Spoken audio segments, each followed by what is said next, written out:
Salam sejahtera Malaysia, denyut nadi suara rakyat bergema di channel ini.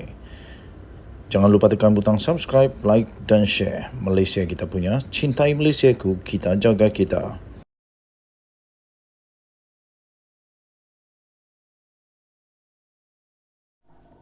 Salam sejahtera Malaysia, denyut nadi suara rakyat bergema di channel ini. Nampaknya hari-hari ini, hari kebelakangan ini, sebut saja nama Sanusi, semua tentang masalah. Sanusi, sebut saja nama Sanusi, semua kait dengan masalah. Berita terbaru, semua exco negeri Kedah telah dipanggil untuk beri keterangan kepada SPRM. Wow, buat pertama kalinya berlaku pastinya di negeri Kedah, di pentadbiran negeri Kedah, di mana semua dia punya semua dia punya exco dipanggil untuk beri keterangan, dipanggil untuk siasatan oleh SPRM. Aduh, kasihan, pening kepala. Menteri Besar Kedah mengakui, dia berkata bahawa kesemua exco kerajaan negeri diminta untuk memberi keterangan berhubung kes yang disiasat oleh Suruhanjaya Pencegahan Rasuah Malaysia. Baguslah, inilah kerja SPRM yang terbaik. Ini yang patut dipuji. Inilah yang telah diinisiatifkan oleh Perdana Menteri Malaysia, Datuk Seri Anwar Ibrahim, atas titah, menjunjung titah daripada Seri Paduka Baginda yang di-Pertuan Agong. Beliau berkata ada dalam kalangan exco yang telah memberi keterangan masing-masing pada hari ini. Sementara selebihnya dijangka akan berbuat demikian esok, katanya pada waktu berita ini di-sharekan. Lepas tu yang saya hairan, Sanusi berkata, saya pun hairan pasal tak pernah lagi exco. Tiap-tiap orang dipanggil untuk mengesahkan minit mesyuarat. Ada exco yang dah beri keterangan, ada yang belum. Memang begitulah kerja SPRM, Sanusi. Jadi selepas ini, hati-hati. Semua orang, bukan Sanusi saja, semua orang kena hati-hati. Sebab SPRM akan betul-betul menyiasat kalau ada salah laku yang dilakukan oleh mana-mana pegawai kerajaan kah, bukan kerajaan kah, inilah kerja SPRM. Tahniah diucapkan kepada SPRM. Kemudian Sanusi kata, saya difahamkan semua akan beri keterangan di Alostar. Hari ini ada yang sudah beri keterangan, esok pun ada. Saya lepas itu mungkin beri keterangan, katanya. Memang patutlah, Sanusi patut untuk dipanggil untuk beri keterangan juga. Katanya pada satu sidang media di Majlis Penyerahan Zakat Perniagaan Kumpulan Perbadanan Kemajuan Negeri Kedah pada tahun kewangan 2022-23 di Alostar hari ini. Muhammad Sanusi berkata demikian selepas beliau diminta untuk mengulas sama ada beliau telah dipanggil oleh SPRM untuk dirakam percakapan berhubung kes kecurian unsur nadir bumi REE di Kedah. Sebelum ini, Ketua Pesuruhjaya SPRM Tan Sri Azam Baki dilaporkan berkata sudah pun memanggil seramai 12 saksi berhubung kes rasuah dan salah guna kuasa dalam isu kecurian REE di negeri Kedah. Azam berkata pihaknya juga menjangkakan akan ada lagi saksi dipanggil untuk dirakam percakapan, termasuklah Menteri Besar Kedah Muhammad Sanusi. Sementara itu pada sidang media sama, Muhammad Sanusi berkata dia juga akan beri keterangan kepada polis hari ini, namun tidak pasti ia berkaitan dengan kes apa. Selalu tak tahu. Bila dah kena tangkap, baru tahu. Denyut nadi suara rakyat bergema di channel ini. Bye-bye.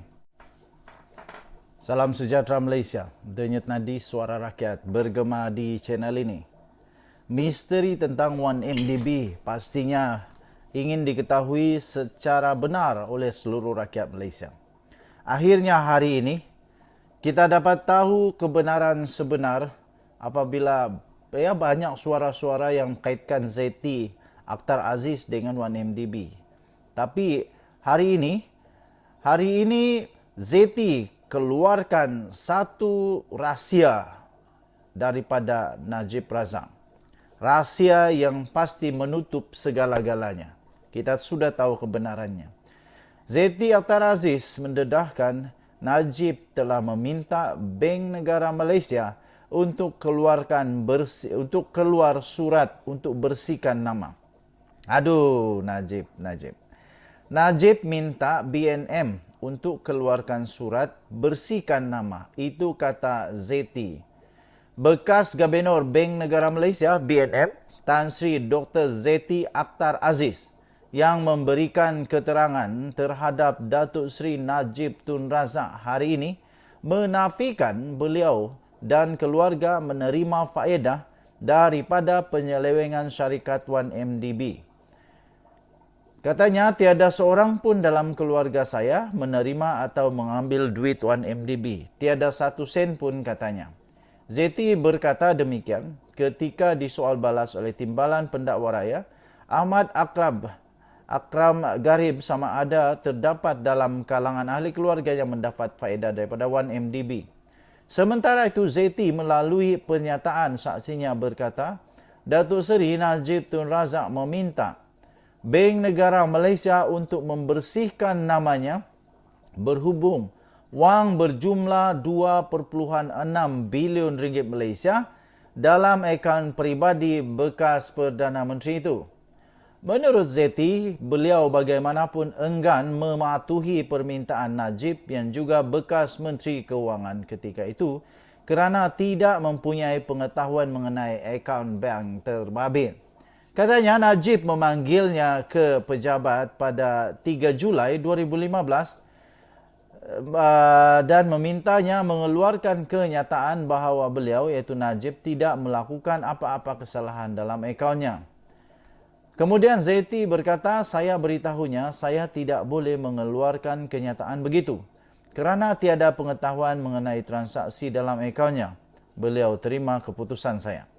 Sejurus selepas mesyuarat itu, saya menerima panggilan daripada Menteri Kabinet yang membuat permintaan sama dan saya berikan jawapan sama. Iaitu saya tidak boleh mengeluarkan kenyataan sedemikian kerana tidak tahu apa yang berlaku dalam akaunnya, katanya. Zeti menjelaskan beliau tidak mengetahui wang yang berjumlah 2.6 bilion itu dimasukkan ke dalam akaun Najib dan ia juga adalah wang 1MDB. Milik 1MDB pada ketika itu. Katanya, Najib ketika ditemu bual oleh media mendakwa bahawa beliau iaitu Zeti mengetahui wang berkenaan dalam akaun M Islamic Bank Berhad miliknya dan tidak membangkitkan sebarang soalan mengenainya. Saya ingin mengatakan tanpa sebarang keraguan bahawa saya tidak mengetahui transaksi yang berlaku dalam akaun peribadinya pada masa itu, kata Zeti. Ini adalah kerana semua pemegang akaun dalam sistem kewangan kami dilindungi oleh peruntukan kerahsiaan perbankan dalam perundangan kami, katanya. Tiada siapapun yang boleh mengakses mana-mana akaun, melainkan institusi kewangan terbabit mengesan aktiviti mencurigakan dalam akaun itu dan melaporkannya kepada Bank Pusat, katanya. Denyut nadi suara rakyat bergema di channel ini. Tuan-tuan dan puan-puan yang dihormati sekalian, nampaknya Najib dalam masa besar sekali lagi. Jangan lupa tekan butang subscribe, like dan share. Bye-bye. Salam sejahtera Malaysia. Akhirnya, Azmin bertemu buku dengan ruas.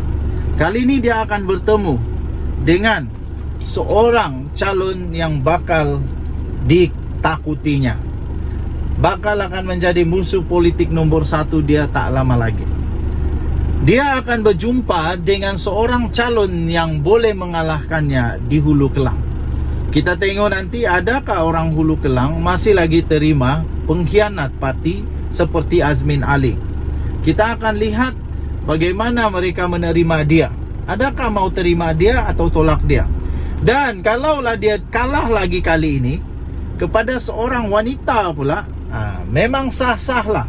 Azmin punya politik sudah tamat. Pada PRU yang lalu kalah. Kalau PRN pun kalah, memang sah kalah lah tu.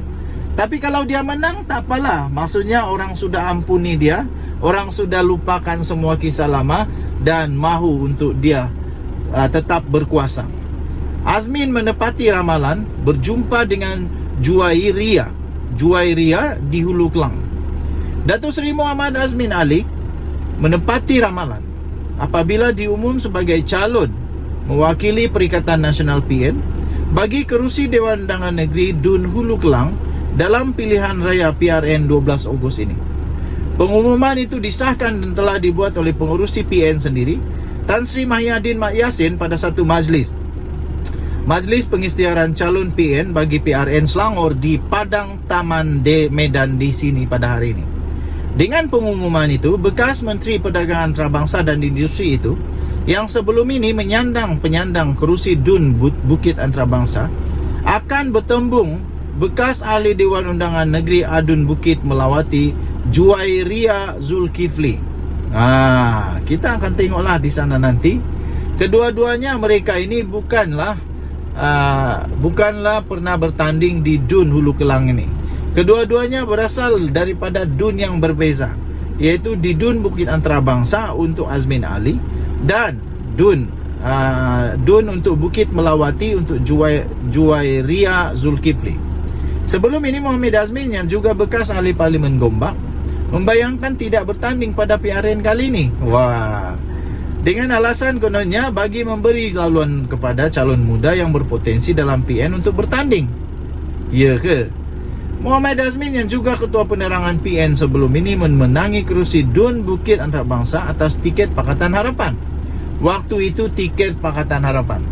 Sekarang dia paksa lari daripada Bukit Antarabangsa sebab dia tahu di DUN Bukit Antarabangsa itu dia menang di Pakatan Harapan.